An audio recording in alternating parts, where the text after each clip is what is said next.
नमस्कार, मैं Sukhdev the crime files में आप सभी का स्वागत करता हूं।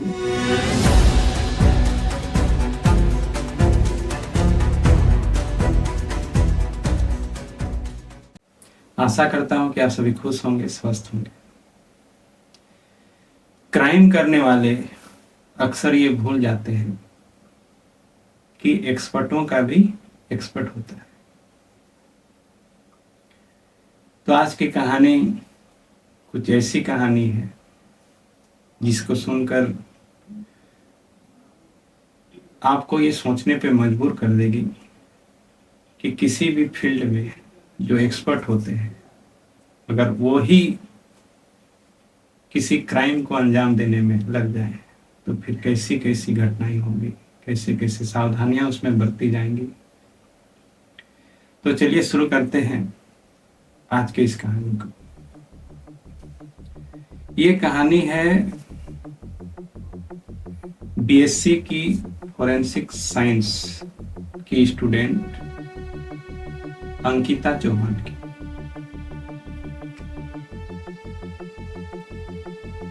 एक स्टूडेंट जो आगे चलकर शायद फॉरेंसिक एक्सपर्ट भी बन सकती थी। उसका दिमाग का एक ऐसा उपज जिसने घटना को अंजाम दिया, और एक ऐसी घटना जहां पे पुलिस को भी बहुत मशक्कत करनी पड़ी, तब जाके पता चला कि ये हत्या है। तो ये घटना दिल्ली के गांधीनगर बिहार कॉलोनी की है। तिमारपुर नाम का कोई इलाका है। 6 अक्टूबर 2025 को एक बिल्डिंग की 4थी मंजिल में एक धमाके और आग लगने की खबर फैलती है। इसके बाद पुलिस की टीम, फायर ब्रिगेड और एम्बुलेंस वगैरह आते हैं। आग पर काबू पाने के बाद पुलिस जब अंदर जाती है तो वहां पे पूरा कमरा बिल्कुल जला हुआ था, और उसी कमरे में बुरी तरह से जली हुई एक लाश। पुलिस इसकी खोजबीन में जुट गई। थोड़े समय के बाद जो लाश वहां पे मिली, उसकी पहचान रामकेश मीना के रूप में की गई। अब रामकेश मीना कौन थे, क्या थे, कहानी के आगे आपको धीरे धीरे समझ में आने लगेगा। अब पुलिस ने देखा कि यह मामला थोड़ा हटके है, फिर उन्होंने फॉरेंसिक टीम को घटनास्थल पर बुलाया। देखने से तो गैस सिलेंडर फटने की संभावना लग रही थी, लेकिन एक अफसर जो थे वहां पे, जो सीनियर अफसर थे, उनको कहीं ना कहीं लग रहा था कि ये एक मर्डर प्लान है। फिर उन्होंने अपनी तरीके से खोजबीन शुरू किया। फॉरेंसिक टीम के साथ जो आए हुए थे, उन्होंने भी काफी चीजों को कलेक्ट किया, ध्यान से देखा, और लास्ट में पुलिस के सामने ये बात आई कि इस कमरे का जो दरवाजा है उसकी कुंडी अंदर से लगी हुई है।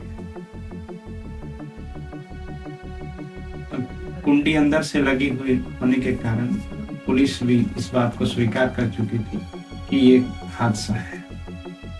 लेकिन जो वो अफसर थे, जो सीनियर अफसर थे, उनके दिमाग में ये बात बैठ नहीं रही थी।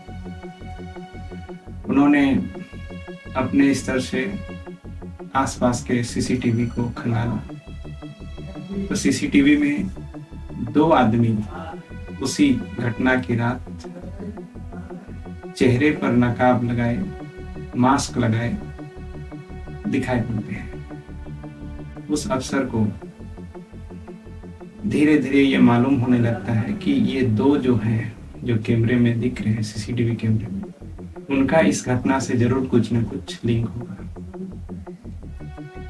फिर उन्होंने उन दोनों की पूरी जानकारी इकट्ठी करने के लिए अपने खबरें लगा दिए। थोड़ा समय बीतने के बाद पता चलता है कि सीसीटीवी कैमरे पे दिखने वाले दो जो शख्स थे, उसमें से एक का नाम नीता चौहान और दूसरे का नाम सुमित कश्यप। पुलिस उनके कॉल डिटेल को खंगालती है और खंगालने के बाद खबरियों के द्वारा मिले हुए पते पर पुलिस पहुंचती है। पुलिस पाती है कि वहां पे अंकिता चौहान और सुमित कश्यप दोनों घर से फरार है। अब पुलिस को और ज्यादा यकीन हो गया कि कहीं न कहीं इन दोनों का उस कांड से कुछ न कुछ ताल्लुक है, लिंक है। लेकिन बार बार ये केस जो है दरवाजे के अंदर से कुंडी लगा होने के कारण वहीं पे सुई अटक जा रही। फिर उन्होंने फॉरेंसिक एक्सपर्ट से, जो अफसर जिसकी मैं चर्चा कर रहा हूँ, उन्होंने फॉरेंसिक टीम से बात की कि क्या पॉसिबल है कि किसी को गैस सिलेंडर के द्वारा कत्ल किया जा सकता है। तो फॉरेंसिक एक्सपर्ट ने कहा कि ये बिल्कुल संभव है। अब फॉरेंसिक टीम को भी लगने लगा कि इसमें कुछ तो चूक हो रहा है। उन्होंने दोबारा उस घटना स्थल पर जाने के लिए निश्चय किया। फॉरेंसिक की टीम पहुंचती है, पुलिस के कुछ अधिकारी पहुंचते हैं। फिर उन्होंने उस दरवाजे को बहुत ध्यान से देखा तो वो दरवाजा एक लोहे का दरवाजा था और उसके आधे भाग में लोहे की चादर लगी हुई थी और उसकी ऊपरी हिस्सा में तार की जाली और रोड लगे हुए थे। फिर उन्होंने देखा कि जहां से कुंडी लगी हुई थी उसके आसपास तार को हटाया गया है, जिससे हाथ अंदर जाने की संभावना दिख रही थी। इतने में रामकेश मीना की माँ भी वहां पहुंच जाती है। फिर उन्होंने एक्सपर्ट की टीम ने और पुलिस वालों ने रामकेश की माँ का हाथ को कुंडी के अंदर दरवाजे से अंदर करने के लिए प्रयास करवाया तो उतना आसानी से जा नहीं रहा। अब पुलिस को भी तय करना मुश्किल हो गया था, फॉरेंसिक टीम को भी तय करना मुश्किल हो गया था। इसी बीच अंकिता और सुमित कश्यप को पुलिस पकड़ लेती है। अंकिता को घटनास्थल पर लाया जाता है और अंकिता का हाथ को जब उस दरवाजे के अंदर किया जाता है तो आसानी से अंदर चला जाता है, जिससे कुंडी खोला भी जा सके और बंद भी किया जा सके। अब पुलिस को समझने में देर नहीं लगी। उन्होंने अंकिता और सुमित कश्यप को हिरासत में ले लिया। कड़ी पूछताछ के दौरान एक और नाम उभर के आया, संदीप। फिर अंकिता ने अपने जुर्म को कबूल करते हुए पुलिस को बताया कि मैं और रामकेश मीना बहुत समय तक एक साथ रहे थे, उसी कमरे पर जहाँ पे ये घटना स्थल हुई, और हम लिव इन रिलेशनशिप में भी थे। एक दिन मैंने देखा कि रामकेश के लैपटॉप में मेरे कुछ ऑब्जेक्शन करने लायक तस्वीरें हैं, तो मैंने रामकेश को इन्हें डिलीट करने के लिए कहा भी।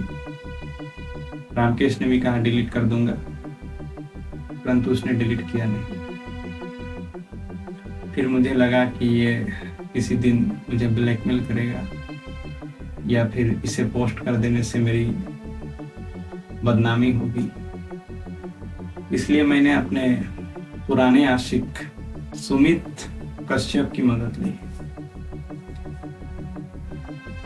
सुमित कश्यप मुरादाबाद में उनकी एलपीजी की अपनी एजेंसी होती है। फिर उन्होंने दोनों, सुमित कश्यप और अंकिता चौहान दोनों मिलकर एक प्लान बनाते हैं कि एक ऐसा इस मर्डर को अंजाम दिया जाए जो दिखने में बिल्कुल हादसा लगे। यहाँ पर एक एलपीजी के अच्छे जानकार, उनके बॉयफ्रेंड और दूसरी जो खुद फॉरेंसिक साइंस की स्टूडेंट थी, दोनों ने मिलकर ये प्लान बनाया और संदीप ने भी इसमें साथ दिया। घटना के विषय में और विस्तार से जब अंकिता चौहान को पूछा गया तो उसने बताया कि हमने ये प्लान बनाया कि पहले हम लोग रामकेश मीना को गला घोंटकर उसकी हत्या करेंगे, उसके बाद ये जो हमारा षड्यंत्र था उसको हम लोग फिर वहां पे दिखाएंगे। प्लानिंग के मुताबिक तीनों वहां पे पहुंचते हैं। उसी रात, जिस रात ये घटना है 6 अक्टूबर 2025 की, पहुंचकर सबसे पहले रामकेश मीना की गला घोंटकर हत्या कर दी जाती है। उसके बाद उसे बिस्तर पर लिटाया जाता है, उसके ऊपर पेट्रोल छिड़क कर फिर उसे उसके सिर की ओर एलपीजी सिलेंडर की गैस पाइप को बिल्कुल ही, उसका जो नोब होता है उसको बिल्कुल ही कम खोल के, कम इसलिए खोला जाता है ताकि गैस का जो रिसाव हो धीमी धीमी पूरे घर में फैल जाए और आग लगने तक वो तीनों वहां से बाहर निकल पाए। बिल्कुल सब कुछ प्लानिंग से चल रहा था। फिर तीनों ने रामकेश के ऊपर आग लगाकर तीनों वहां से चले गए। गैस का सिलेंडर धीरे धीरे उसका पाइप जल के पूरी तरह से क्षतिग्रस्त हो गया। उसके बाद इस सिलेंडर में भी आग लग गई, जिसके कारण वो धमाका हुआ।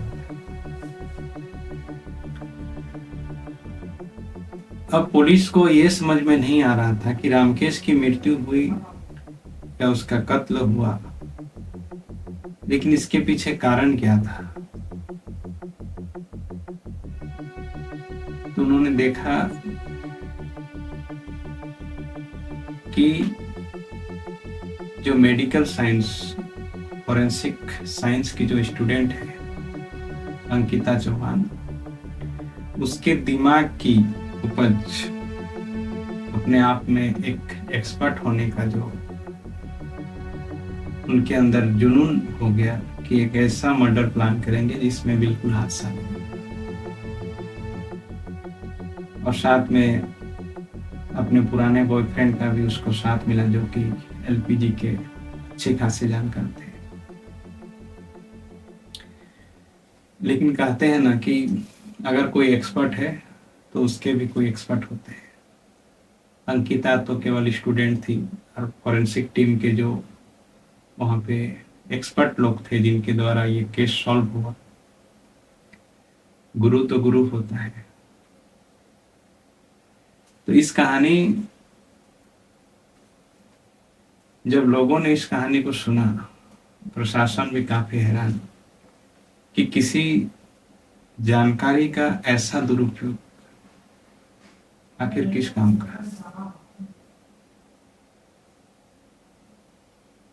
तो कहानी से सीखने को यही मिलती है, चाहे प्लानिंग कितनी भी परफेक्ट हो, लेकिन जुर्म तो जुर्म होता है। क्योंकि हम किसी भी क्षेत्र में अगर एक्सपर्ट हैं तो हमारे ऊपर भी एक्सपर्ट होते हैं। तो आज की कहानी में बस इतना ही। आप सभी अपने आसपास इसी तरह के जागरूकता फैलाएं, लोगों को सावधान करें। मिलते हैं फिर एक नई कहानी के साथ कल रात 8 बजे। तब तक के लिए धन्यवाद।